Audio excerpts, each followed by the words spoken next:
Eh bien, bonjour à tous et bienvenue. Bienvenue.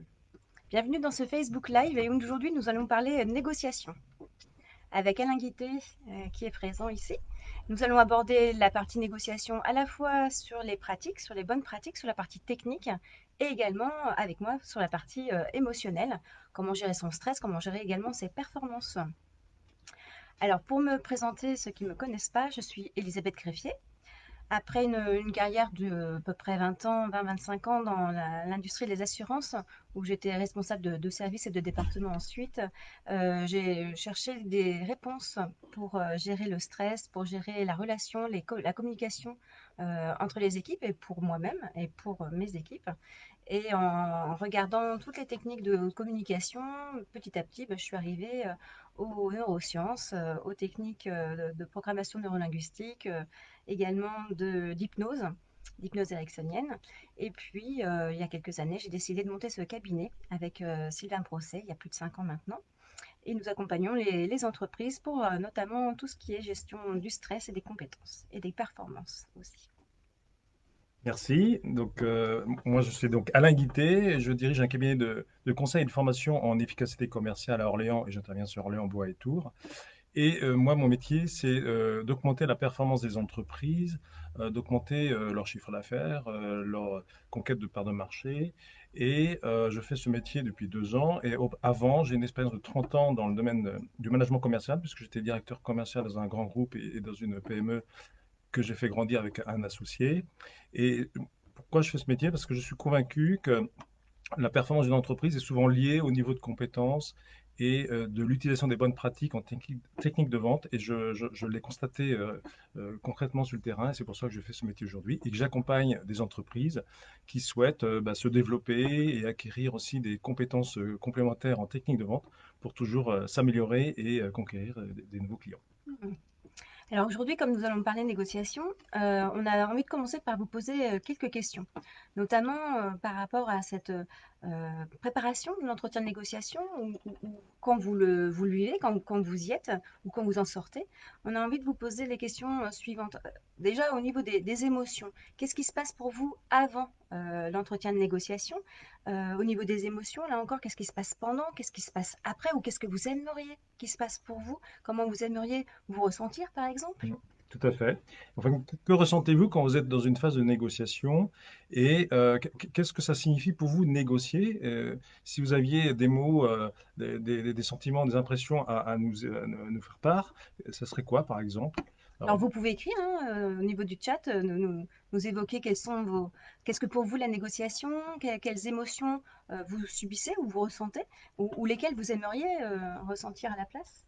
Donc voilà, vos questions par chat ou vos réponses à ces questions nous intéressent bien.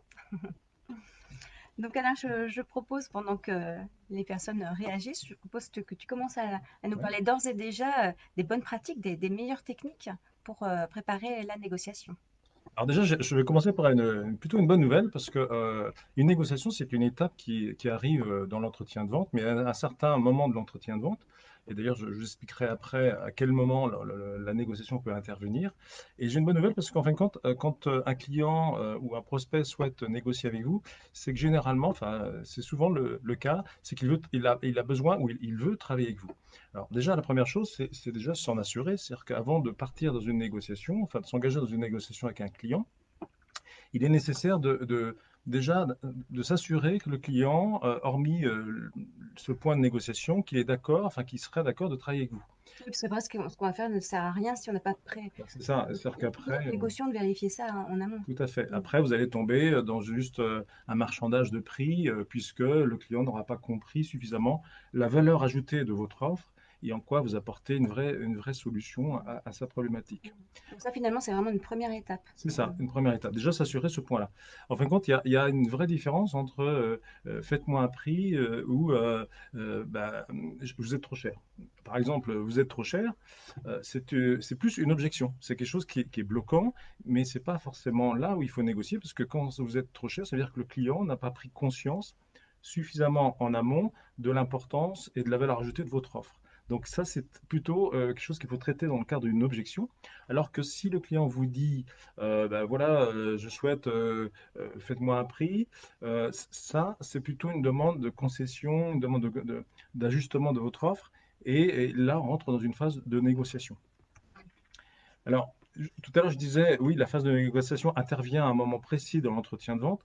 Il faut savoir que ce qui est important pour le client, c'est qu'il comprenne la valeur ajoutée de votre offre, de votre service et de vous-même. Et pour ça, il faut le mettre en place dès le premier instant que vous voyez un client ou un prospect. C'est-à-dire que dans une étape, enfin dans un entretien de vente, il y a plusieurs étapes qu'il faut respecter pour éviter justement de rentrer dans une phase de négociation. En fin de compte, il y a des choses qu'il faut mettre en place en amont pour éviter justement de négocier après. La première des choses à faire, c'est déjà de mettre en confiance le client dès les premiers instants. C'est-à-dire que dès que vous rencontrez un prospect ou un client, il faut que vous sachiez vous présenter de manière impactante, différenciante et surtout que vous suscitiez l'intérêt déjà de votre prospect ou client. C'est-à-dire que c'est un petit travail à faire, mais c'est-à-dire qu'il faut préparer cette première phase qui est nécessaire parce que le client, lui, il va décider sur deux aspects. Le premier aspect, c'est est-ce que j'ai confiance en la personne qui est en face de moi? Est-ce que je peux lui faire confiance? Donc ça, il faut l'instaurer dès les premières minutes, dès les premiers instants. Ça doit être vraiment primordial, hein, la C'est confiance, essentiel. ça doit être essentiel. La confiance, c'est ce qui est la base d'un bon entretien de vente. Et deuxième aspect, ce qui va faire qu'il va prendre une bonne décision, c'est qu'il est motivé à s'engager avec vous. Donc, il va falloir après, dans une deuxième étape de l'entretien de vente, ce qu'on appelle découvrir les besoins du client, mais pas que ça, parce que les besoins sont explicites, facilement détectables.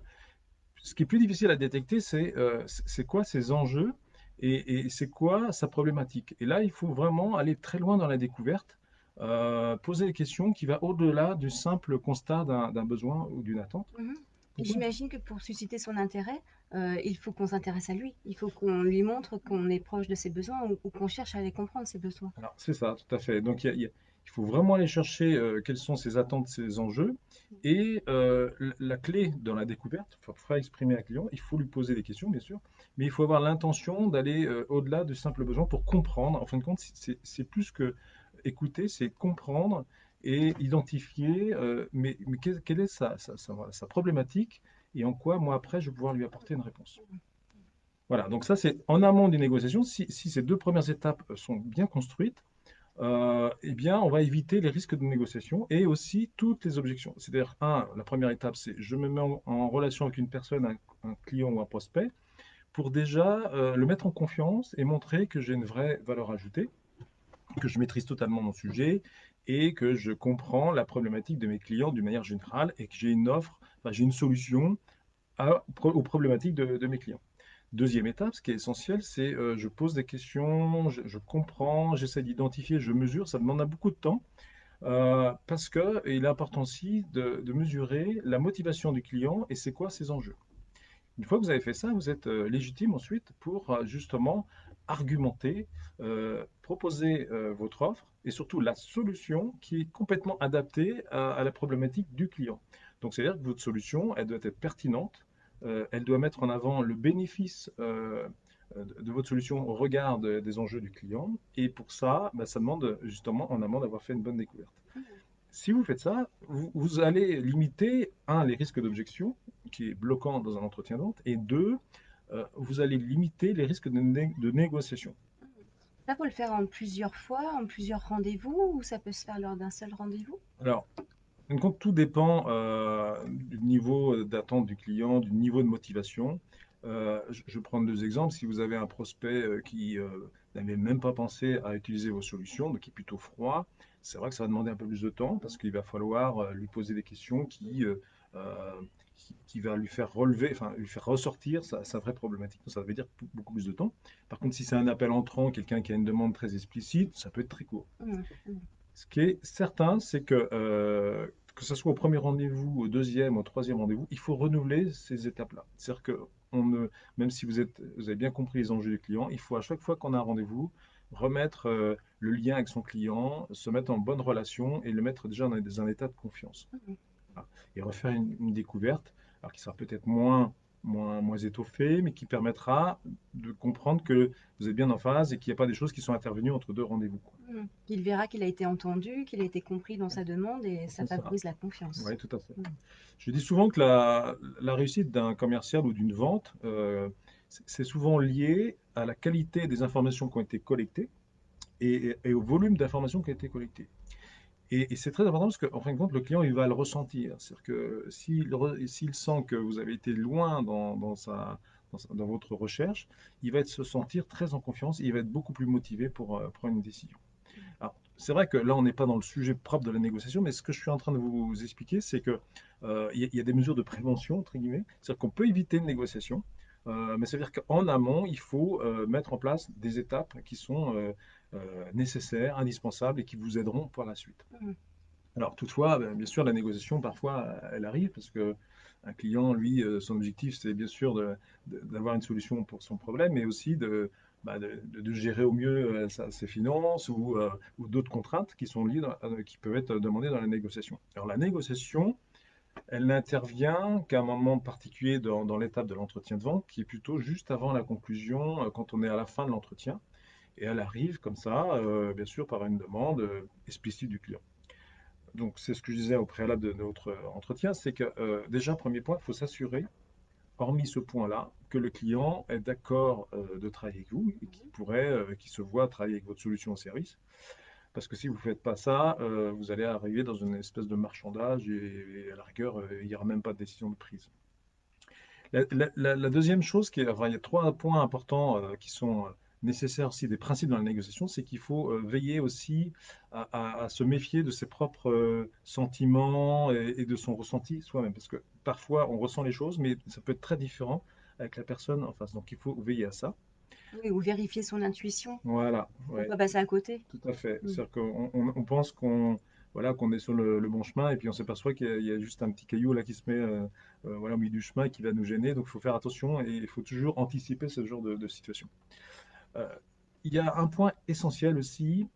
Souvent, quand on rentre dans une phase de négociation, il y a un réflexe naturel qui est je vais essayer de le convaincre, je vais essayer d'apporter un argument supplémentaire. Alors là, c'est bataille perdue parce qu'en fin de compte, vous essayez de convaincre alors que l'objectif, c'est plutôt de comprendre. C'est-à-dire que quand vous avez quelqu'un qui vous objecte quelque chose, qui vous demande une négociation, il faut plutôt aller chercher pourquoi ça arrive et poser des questions pour essayer de comprendre. Ça, c'est essentiel. Et puis, un dernier point qui est important, et ça demande un peu de travail en amont, c'est de vraiment mettre en avant le bénéfice de votre offre et solution au regard de l'attente du client. C'est-à-dire qu'au lieu d'argumenter sur du technique ou sur votre enfin, sur service ou produit, c'est de dire mais vous allez y gagner ça en prenant cette décision. Ça, c'est essentiel. Parce qu'autrement, le client, lui, eh bien, il va pas forcément vous répondre de manière satisfaisante.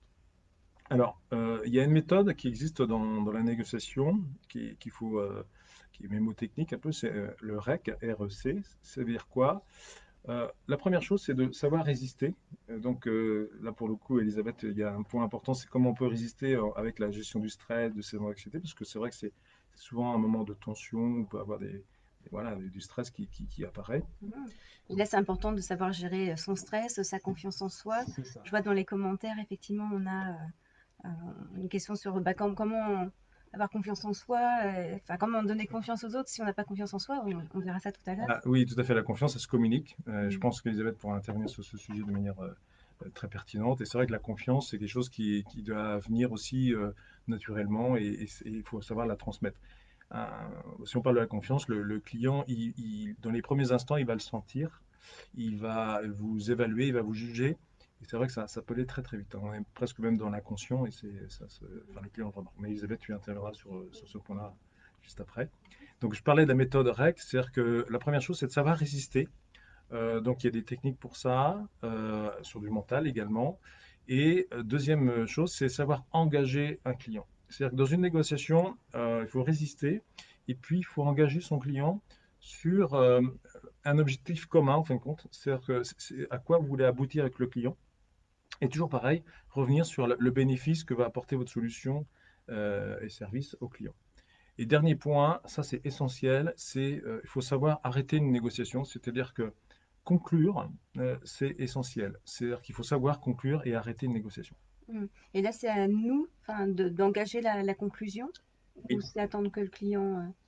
Alors, le risque d'attendre, et un client, lui, il peut aller très loin dans une négociation, parce que tant que, entre guillemets, on ne lui dit pas d'arrêter, j'ai presque envie de dire, il va continuer son cheminement, parce qu'il va s'y trouver, enfin, il y trouve un intérêt.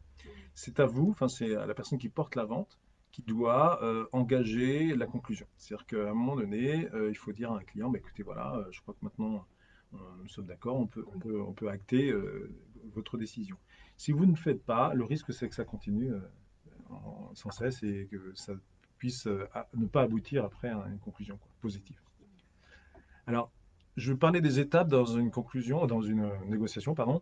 La première des étapes, c'est plutôt en amont, c'est-à-dire qu'il faut se préparer à une négociation. C'est-à-dire que quand vous sentez qu'avec un client ou un prospect, il va y avoir sûrement une étape qui va arriver de la négociation, parce que vous l'avez ressenti, il faut s'y préparer. Et pour ça, il y a plusieurs choses à faire en amont. La première des choses, c'est de définir une zone d'accord possible. C'est quoi une zone d'accord possible? C'est-à-dire un minimum qui est acceptable par vous et évaluer un maximum qui est acceptable par le client. C'est-à-dire que c'est une zone, alors ça peut être bien sûr un coût, hein, une incidence financière, mais ça peut être autre chose, des délais de livraison, des conditions de règlement, enfin des tas de choses qui sont nécessaires et qu'il faut préparer en amont. Donc une zone d'accord possible. Pourquoi il faut le faire en amont? Parce que plus on est préparé, et dans le mental ça compte aussi, mieux on pourra agir face à une demande justement de concession. Deuxième étape qui est essentielle aussi, toujours un peu en amont, c'est de maîtriser toutes les informations liées à votre client. C'est-à-dire qu'il faut aller chercher euh, quelle est l'origine de sa demande, son environnement, son marché, qu'est-ce qui fait qu'il prendra une décision aujourd'hui, des informations pertinentes qui vont vous aider dans la négociation, parce que ça vous sera utile. Et plus vous aurez d'informations, plus le client vous évaluera comme quelqu'un de très compétent et professionnel, et il sera moins enclin à vous redemander des concessions. Et qui s'intéresse à lui. Oui, tout à fait. Et après, alors un sujet essentiel, mais je dirais que dans la vente, c'est toujours le point commun, c'est se préparer mentalement. Ça, Elisabeth, tu pourras intervenir sur le sujet. C'est-à-dire que dans le sport, enfin, beaucoup d'activités où il y a quand même une petite confrontation, un peu de stress et un enjeu, enfin, eh bien, il faut savoir se préparer mentalement. Donc ça, je te laisserai le soin, Elisabeth, d'intervenir sur ce sujet. Et puis, dernier point, bah, comment on peut anticiper les issues d'une négociation? Alors ça, c'est pareil, c'est-à-dire qu'il faut essayer de comprendre quels sont les points, enfin les choses qui peuvent être importantes pour vous et qui n'ont pas de valeur pour le client. Ça permet d'avoir, si vous voulez, des échanges qui peuvent être interactifs, intéressants. Je prends un exemple. Bah, vous êtes en négociation avec un client et puis vous souhaitez avoir une information ou une recommandation dans l'entourage, l'environnement, le réseau de votre client, eh bien vous vous préparez, je voudrais être mis en relation avec telle entreprise. En contrepartie, bah, je suis prêt à céder tel ou tel point. Ça permet d'avoir un échange interactif pertinent parce que pour vous, ça a de la valeur et pour le client, ça n'a pas forcément de valeur parce que c'est juste donner une mise en relation ou un témoignage. Ça, c'est important. Donc, de bien préparer ça. Et puis aussi de définir un objectif commun dans la négociation. C'est-à-dire que vous êtes bien d'accord qu'au final, votre objectif, c'est bien d'améliorer tel point, de solutionner tel problème, d'avoir ce point-là. Alors, il y a 5 règles qu'il faut respecter, 5 règles d'or dans la négociation. La première règle d'or, c'est de partir d'une exigence élevée. C'est quoi une exigence élevée? C'est-à-dire que vous connaissez votre marché, vos produits, vos services, la valeur ajoutée de votre offre. C'est de se dire, ben voilà, je suis à 100, je propose 100. C'est pas déjà dès le départ de dire, ben, je me mets à 90 parce que je sens que voilà, le client ne va pas décider tout de suite. Ça, c'est important. Ensuite, deuxième chose, deuxième règle, c'est à une demande de concession dans la négociation, c'est de répondre dans un premier temps par un bénéfice de votre offre, c'est rappeler le bénéfice que va avoir le client. Mhm. C'est important. Si bah, la conclusion ne se fait pas, eh bien c'est de partir après sur des échanges entre une demande de concession, toujours demander une contrepartie. Ça, c'est la troisième règle d'or. C'est-à-dire, quand on a une concession à donner, il faut demander une contrepartie. Et il faut toujours partir au départ d'une concession enfin, assez élevée et diminuer progressivement pour que le client sente qu'il a gagné beaucoup et qu'on sent qu'il sent que bah, vous ne pouvez plus donner à la fin et qu'il faut arriver à la conclusion. Ça, c'est essentiel. Ensuite, ce qui est important, c'est si vous devez reculer, ça, malheureusement, dans la négociation, bah, c'est quand même une phase où il faut reculer. Il faut le faire progressivement et en prenant le temps et disons qu'en le faire pas à pas et pas le faire d'un seul coup. C'est-à-dire il faut résister, c'est là où il faut résister. Sinon, on se décrédibilise, Bah, j'imagine. voilà, le client, il sent qu'il a la main sur sur l'entretien et c'est là où les choses peuvent être, comment dire, défavorables pour vous, quoi. Et dernière règle, bah, c'est ce que je disais tout à l'heure, c'est-à-dire qu'il faut savoir conclure. Conclure, c'est essentiel, c'est-à-dire qu'à la fin d'une négociation, il faut engager le client dans une prise de décision. Donc déjà, il faut isoler le point à négocier au départ. Hormis ce point-là, vous êtes d'accord pour travailler avec moi. Et une fois que vous avez traité le point dans la négociation, c'est qu'à la fin, ben voilà, écoutez, je vois qu'on a terminé sur ce point-là. Donc maintenant, je vous demande votre accord pour qu'on avance sur la solution. Hmm. Voilà, donc beaucoup de points qu'il faut mettre en place et mettre en pratique. Donc c'est ce que je fais moi avec les personnes que j'accompagne, c'est que tous ces points-là, bien, on s'entraîne parce que ça demande un peu d'entraînement pour que ça soit derrière naturel et fluide. Mhm. Bah, écoutez, merci Alain Avec pour plaisir. ces bons conseils, ces bonnes pratiques. Alors, je vous encourage à les peut-être même à revisionner pour pouvoir vous les noter, parce que c'est vraiment essentiel ces points-là et ça peut faire vraiment gagner beaucoup de temps, d'énergie. Et puis, ce qui peut faire aussi gagner beaucoup d'énergie, c'est de pouvoir gérer ses émotions. Alors, nous, ce qui nous intéressait aujourd'hui avec Alain, c'était justement de vous donner des points clés, des outils que vous pouvez utiliser après avoir vu cette conférence. Et ben, justement, on va commencer sur la partie émotion, performance. Alors, je voudrais commencer par vous faire un petit exercice. Alors, ceux qui sont peut-être en train de nous écouter au volant de la voiture, bah, vous le ferez quand vous rentrerez chez vous. Et ceux qui sont chez eux, je vous invite à vous lever et de faire un petit exercice qui va être sur 3 temps. Alors l'idée va être de se lever et de chercher à mettre ses mains au sol devant soi, de s'abaisser pour mettre les mains au sol. Alors en fonction de votre souplesse, peut-être vous arriverez au genou, peut-être que vous arriverez au mollet, peut-être que vous arriverez à poser le bout des doigts au sol, ou pour les plus souples, aller un peu plus loin. Alors, je vous invite pour l'instant à faire juste l'essai de mettre vos mains au sol jusqu'où vous pouvez aller facilement, naturellement, en préservant votre dos, vos épaules, vos muscles. Et une fois que vous avez pris votre repère, où vous arrivez naturellement, facilement, à mettre vos mains quand vous essayez de les abaisser vers le sol, je vous invite à remonter tranquillement, doucement, vertèbre après vertèbre, pour vous remettre debout, en position debout. Une fois que vous êtes en position debout, on va passer à la deuxième étape où là vous fermez les yeux et puis on va faire la même chose, vous allez faire la même chose mais seulement en imagination. C'est-à-dire que vous restez debout mais vous allez imaginer que vous redescendez vers le sol, que vous redescendez vos mains en avant, que vous baissez la tête, que vous arrondissez le dos. Et puis là, en imaginant que vous le faites, vous imaginez que c'est beaucoup plus souple. Peut-être vous vous êtes échauffé les muscles, vous avez peut-être fait un entraînement. Et là, en descendant, en baissant la tête, en descendant les épaules, en baissant la colonne vertébrale, pour aller mettre les mains vers le sol, eh bien, vous imaginez que c'est beaucoup plus souple, que les bras sont plus longs, les muscles sont plus détendus, les tendons également, que derrière il y a vos mollets, vos cuisses, c'est beaucoup plus souple, c'est beaucoup plus étendu, beaucoup plus long et le dos est beaucoup plus souple. Ce qui fait que vous imaginez que vous allez beaucoup plus loin que la première fois. Vous allez beaucoup plus loin en descendant et peut-être même vous pouvez poser vos doigts au sol, vous pouvez toucher le sol. Peut-être vous pouvez même sentir qu'avec cet entraînement, avec cette fluidité, cette élasticité naturelle du corps qui s'est entraînée, qui s'est préparé, peut-être qui s'est entraîné pendant même plusieurs semaines, et bien là que peut-être vous pouvez même imaginer que vous pouvez carrément poser la main au sol et que c'est facile, que les muscles derrière les jambes, le dos, la colonne répondent facilement et c'est souple. Et vous pouvez même imaginer que vous pouvez même jusqu'à poser les coudes au sol, les deux coudes sur le sol, et que c'est souple à la fois au niveau des bras, des épaules, du dos, et c'est facile, c'est confortable. Et puis ensuite, vous commencez à imaginer que vous remontez tout doucement en commençant par le bas du bassin, en remontant petit à petit toutes les vertèbres de la colonne pour remonter petit à petit les épaules, pour commencer et continuer à se remettre en position debout, de remonter les épaules, de remonter la tête, de manière à préserver bien tout le corps quand vous remontez, en position complètement debout et verticale.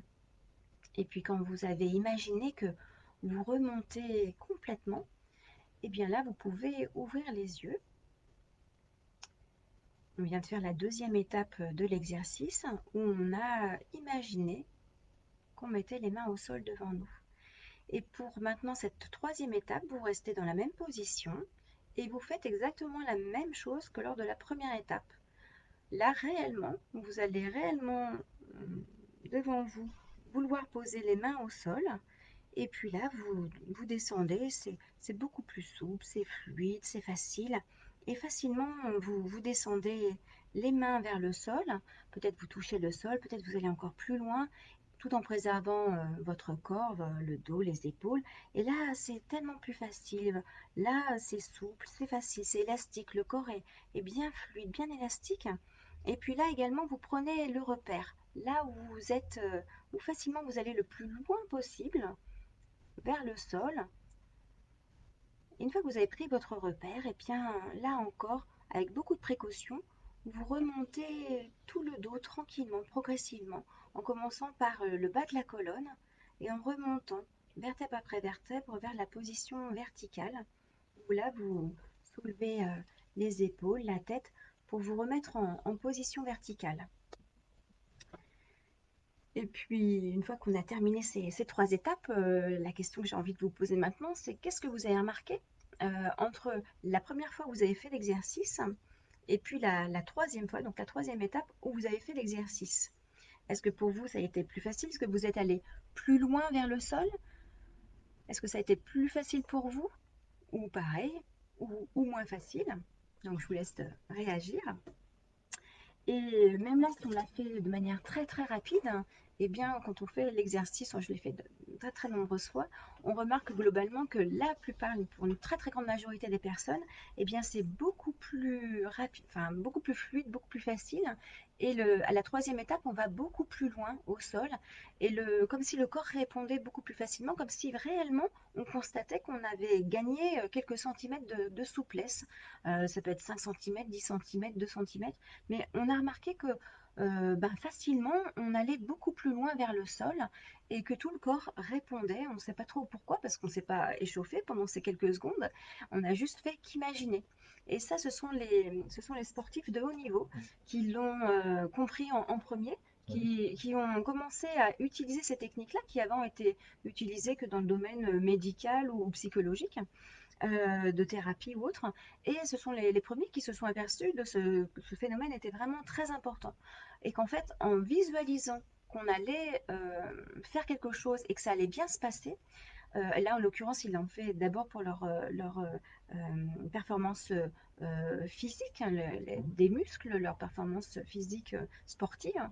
Et ils ont remarqué qu'en se visualisant, en faisant des petites séquences de visualisation, eh bien, ils allaient beaucoup plus loin, ils gagnaient de la souplesse, ils gagnaient de la performance physique pour faire les choses. Et puis ils se sont dit, ben, si ça marche pour la performance physique, je vais essayer aussi pour ma performance émotionnelle, pour voir comment je me sens. Et ils ont également été les premiers à visualiser même le ressenti de ce qu'ils voulaient vivre pendant la compétition, pendant les matchs. Alors à la fois avant, pendant et puis au sortir de la compétition. Donc on peut faire le parallèle avec la négociation.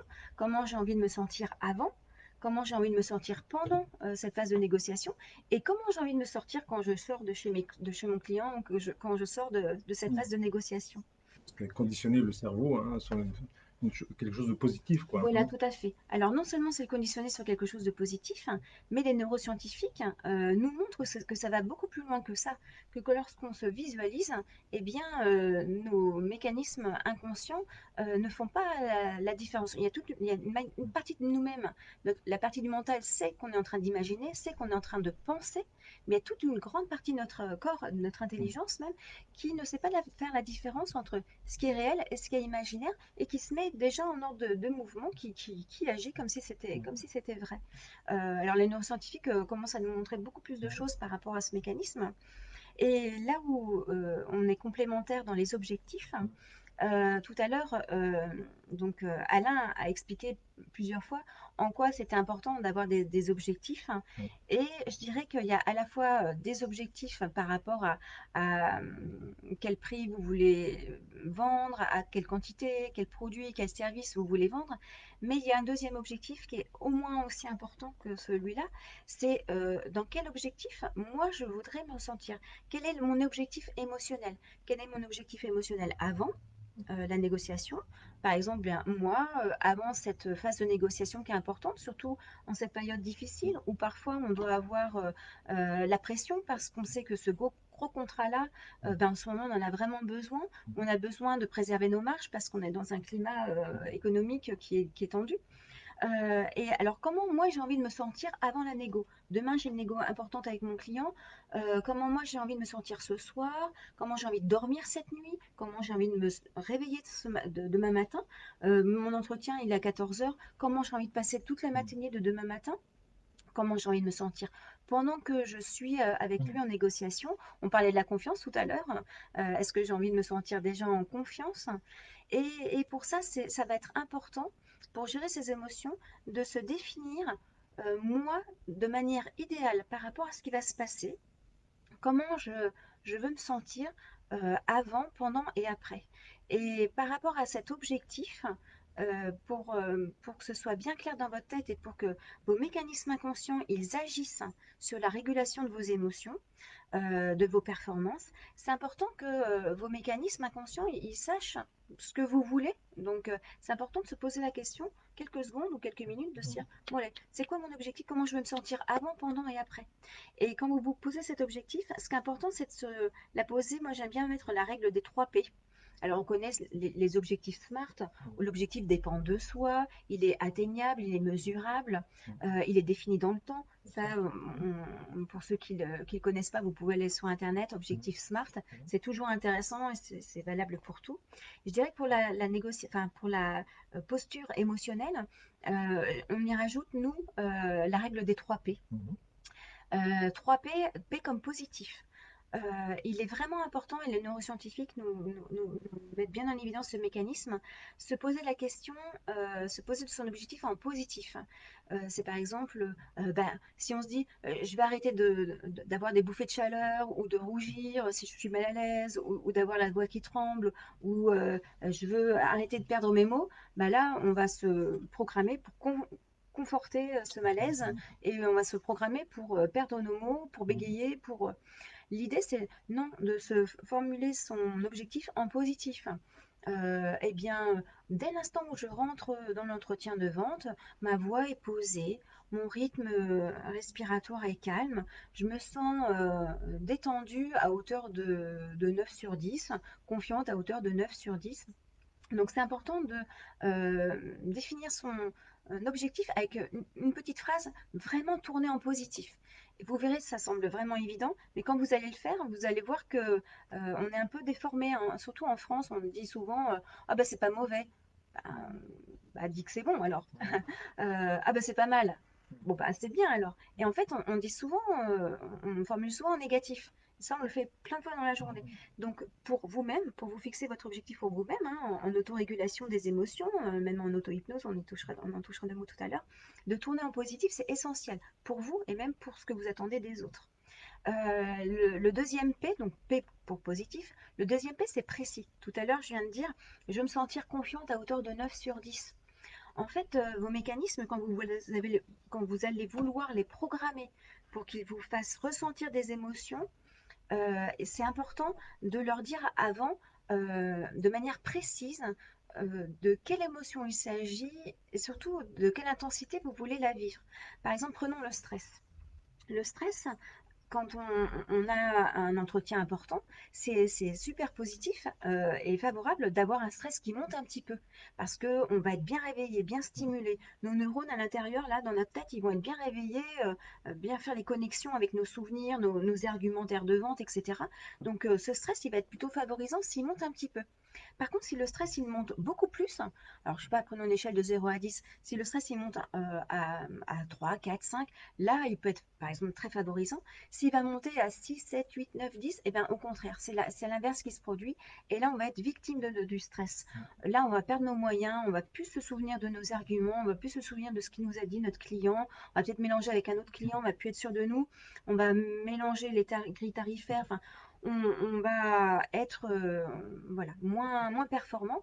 Alors que si on s'est dit, voilà, je veux que mon stress il augmente que jusqu'à 3 ou 4 grands maximum, que mon niveau de confiance reste bien au niveau 9 ou 10 pendant tout l'entretien, ça va faire vraiment toute la différence. Donc, je vous invite à faire cette règle des 3 P, où le troisième P, c'est de tourner cet objectif en présent, de votre petite phrase, la tourner au présent, le présent qui est déjà fait, qui est déjà réalisé avec succès. C'est à partir de maintenant, eh bien, pendant toute la négociation, je suis naturellement posée et sereine à hauteur de 9 sur 10 et ma confiance reste à 9 sur 10 jusqu'à la fin de l'entretien et je sors de l'entretien avec ma fierté qui est au maximum, mon soulagement au maximum et ça c'est vraiment important. Et d'ailleurs, je vous encourage à écrire votre petite phrase ou vous la formulez dans votre tête.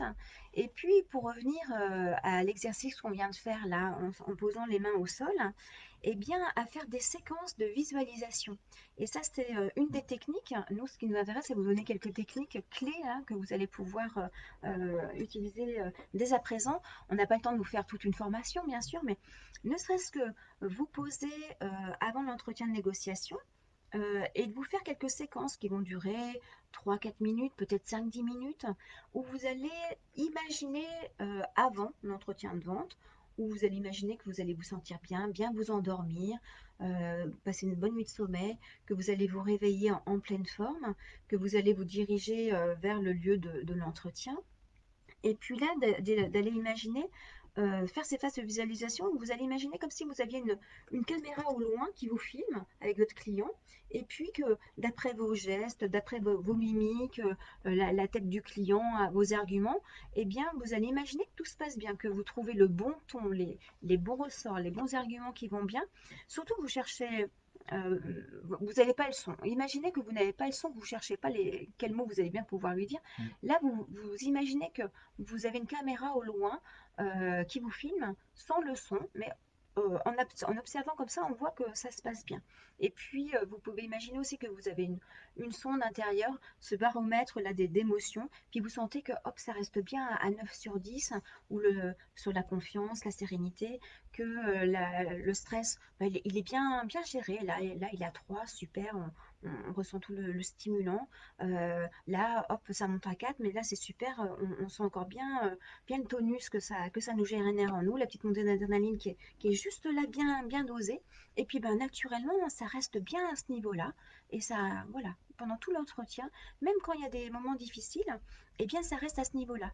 Et dans votre visualisation, je vous invite à imaginer quand tout se passe bien, que tout se passe bien, et d'imaginer aussi, faire des petites séquences où d'imaginer aussi que vous ne savez pas quel argument il va vous donner, mais qui va être défavorisant. Vous allez imaginer tous les cas de figure où il pourrait contre-attaquer ou vous mettre, chercher à déstabiliser ou chercher à prendre l'avantage d'une manière ou d'une autre, ou un incident, un imprévu qui se produit de manière à se visualiser que hop, ce problème il arrive et que facilement, vous savez pas comment, mais avec cette vidéo là où on vous filme, eh bien on voit que vous arrivez facilement à gérer la situation et c'est évident pour vous, c'est facile. À l'intérieur, ça reste facilement à 9 sur 10 et puis d'imaginer, voilà, crescendo, ces problèmes, ces imprévus, ces contre-arguments qui pourraient arriver pendant la vente et d'imaginer qu'à chaque fois, bah, c'est facile. vous cherchez pas à comprendre, mais vous constatez. Vous constatez que c'est facile de trouver les bons mots, vous constatez que c'est facile de trouver le bon argument, de bien rebondir et d'aller jusqu'à la fin. Et je vous invite vraiment, et ça c'est super important, dans votre visualisation, d'aller jusqu'à la fin. Jusqu'à la fin, c'est-à-dire que vous avez eu du gagnant-gagnant à la fin. Vous avez à la fois le client est content, vous êtes content de la négociation. Chacun a l'impression qu'il y a gagné, que non seulement il a passé un bon moment, et ça, c'est important parce que toute la journée, c'est quand même important de passer des bons moments. Parce que le soir, quand on rentre chez soi, ben, on est beaucoup moins fatigué que si ça a été difficile. Donc là, ben, vous imaginez jusqu'à la fin de la négociation, vous avez passé un bon moment, vous en sortez, vous êtes encore plein d'énergie, peut-être même encore plus d'énergie qu'avant. Et vous imaginez que là, vous sortez de chez le client, vous rentrez dans votre voiture, vous appelez votre équipe, vous êtes fier de vous, et là, vous ressentez à quel point vous êtes content de vous, à quel point c'est bon d'avoir eu cet échange gagnant-gagnant, d'avoir euh, voilà, cette signature du contrat, quand vous allez l'annoncer à votre famille ou à vos amis, à vos équipes, et voilà, à quel point c'est important et de vous nourrir de cette sensation. Quand vous allez faire votre visualisation, imaginez vraiment que ça se passe comme ça et que vous prenez le temps d'imaginer ces sensations corporelles. Parce que en faisant ça, vos mécanismes intérieurs, eh bien, ils impriment, ils engramment, ils programment et ils sont en train de vous programmer à ça. Donc, c'est important de vous faire ces phases de visualisation jusqu'à la fin de cette séquence où vous avez gagné, où vous avez remporté, où vous êtes content, vous êtes fier de vous. Et dernier petit conseil aussi, sans avoir le temps de vous faire une formation complète, euh, quand vous faites ces petites séquences de 5-10 minutes où vous êtes chez vous, tranquille, à votre aise, pour faire ces phases de visualisation, mettez le maximum de détails qui font que vous êtes vrai. Vous allez chercher à duper votre organisme, à lui faire croire que c'est vraiment vrai. Donc, imaginez la température de la pièce, l'ambiance, les couleurs, les formes, les détails, les vêtements que vous portez. Voilà, toutes ces sensations physiques, donc visuelles. Est-ce qu'il y a de la musique dans l'ascenseur? Est-ce que il y a le bruit du moteur de la voiture quand vous vous rendez chez lui? Euh, voilà, peut-être des bruits chez ce client, la voix du client. Vous pouvez imaginer la température, l'émotionnel, enfin, l'atmosphère qui règne, tous les éléments kinesthésiques, les aimants visuels, les tableaux, les détails, les lampes, la luminosité. Toutes ces informations-là, plus vous allez visualiser avec ces détails, et plus ça va être marquant Bien sûr. pour le client. Et puis un dernier conseil, et là je n'ai pas le temps de vous faire une formation d'auto-hypnose, mais si juste avant de faire vos petites séquences de visualisation, si en plus vous prenez le temps de vous installer tranquillement dans un fauteuil ou dans votre lit, et puis de prendre quelques respirations, voire même quelque chose qui peut être très favorisant, c'est de commencer les yeux ouverts et de prendre un point sur le mur, un petit point, la grosseur d'un ongle par exemple, qui est sur le mur, ou prendre un petit point précis sur votre main et de focaliser, de faire une focalisation visuelle, de focaliser quelque chose qui peut être en mouvement, hein, ou alors qui est fixe, mais quelque chose de petit au loin, par exemple au mur, et vous fixez du regard jusqu'à sentir une gêne oculaire, une fatigue oculaire. Et puis quand cette fatigue oculaire, elle arrive, eh bien, de fermer les yeux et puis de respirer pendant ce temps-là, le temps que cette fatigue oculaire arrive. Comme ça va commencer à vous mettre dans un état de détente, un état qui va commencer à être un état hypnotique. Et si vous faites ces séquences de visualisation en plus sous un état hypnotique, si vous savez faire un peu de relaxation, de méditation, prenez 1 ou 2 minutes avant votre visualisation pour vous mettre en état hypnotique et ça va être encore plus efficace. Donc je vous encourage à faire ça, ces techniques de visualisation, plusieurs fois avant votre entretien et vous allez voir que ça va vraiment changer du tout au tout vos sensations à l'intérieur de vous-même. Tout à l'heure, je disais, résister dans une négociation, c'était l'une des premières règles. Enfin, c'est la chose qu'il faut mettre en place dès le départ. Je pense que là tu as donné des éléments concrets pour se préparer mentalement à une situation qui peut être un peu stressante, voire même angoissante, anxieuse, enfin anxiogène. Et ça, ça prend peu de temps, en fin de compte, juste avant une négociation. C'est quoi? C'est quelques minutes. Oui, oui, oui, c'est quelques minutes, et plus on a l'habitude de le faire et plus c'est rapide. Je vous encourage du coup de le faire quelques temps avant, peut-être la veille, l'avant-veille, et de le répéter 3, 4 fois, ou même si vous avez le temps de le faire plus. Et puis après, ça sera inscrit. Après, vos mécanismes, ils vont s'habituer à ça. C'est comme le vélo. Après, Ouais. vos mécanismes vont s'habituer à ça. Le point commun qu'on a ensemble, c'est que nous, on a des techniques, des choses qui vont vous aider à développer, à améliorer vos performances. Mais dans les deux techniques, enfin les deux méthodes, il faut s'entraîner à le faire régulièrement. Parce que l'objectif, c'est que ça devienne naturel et systématique. C'est ça qui fait que derrière, bah, il y aura des résultats et il y aura aussi du plaisir et de la satisfaction, quoi.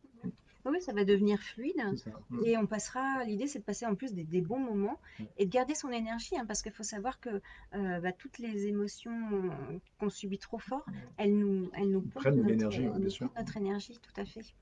Et donc, c'est important, du coup, de savoir Mm. gérer ses émotions. Et puis, c'est important également de détecter les Ouais. émotions des autres. Et là encore, on n'a pas le temps de faire un cours Malheureusement, là-dessus. Mais c'est très, très ça important de repose avec la pouvoir personne. détecter l'état émotionnel de l'autre, son type de personnalité. Parce que tout à l'heure, Mm. on disait prendre attention à, à le connaître, connaître ses arguments ou son besoin. Et quand vous allez justement poser ces questions ouvertes pour Mm. comprendre son environnement, ses besoins spécifiquement à lui, ça va vous servir non seulement à pas mettre en avant les mêmes arguments. Avec un Mm. client ou un autre, on ne mettrait pas forcément les mêmes arguments en avant, alors que même qu'on a le même service ou le même produit à présenter. Mais pendant que vous allez obtenir ces informations, le client va vous parler de vous, et bien en observant ses gestuels, ses mots, euh, Mm. son ressenti, de percevoir toutes ces notions-là, vous allez aussi apprendre à le connaître. Et ça aussi, bon, on n'a pas le temps d'en parler Mm. maintenant, mais il y a des techniques qui montrent comment observer, comment utiliser toutes ces informations que le client nous donne, non seulement sur ses besoins à lui, mais sur qui il est, sur sa personnalité, à cette personne-là précisément. Et plus on va influer aussi positivement sur lui, et pour faire du gagnant-gagnant. L'idée, c'est vraiment que tout le monde soit le plus satisfait et voilà, le plus heureux de la négociation à la suite des échanges. Ce que je te propose, Elisabeth, c'est peut-être si les personnes veulent réagir, poser des questions, profitez-en. On est là aussi pour répondre à vos interrogations. Tout à l'heure, il y avait un sujet sur la confiance. Est-ce que vous avez d'autres questions? Alors, également, ce qu'on voulait vous proposer suite à cette présentation, où l'idée c'était de donner des clés, on propose aux 10 personnes, 10 premières personnes qui vont nous contacter, Mm. on va vous donner nos numéros de téléphone, on vous propose de vous faire justement un diagnostic à la fois des bonnes pratiques D'accord. et un diagnostic émotionnel sous forme d'un entretien fictif de négociation d'une heure environ, Ouais. où là, on vous propose de vous faire justement un diagnostic à la fois des bonnes pratiques et émotionnelles. Alors, pour nous contacter, je vous invite à composer mon numéro, le 06 16 42 38 09, ou bien le numéro d'Alain. 06 95 33 46 69. Donc pour effectivement vous proposer ce diagnostic, hein, émotionnel et des bonnes pratiques.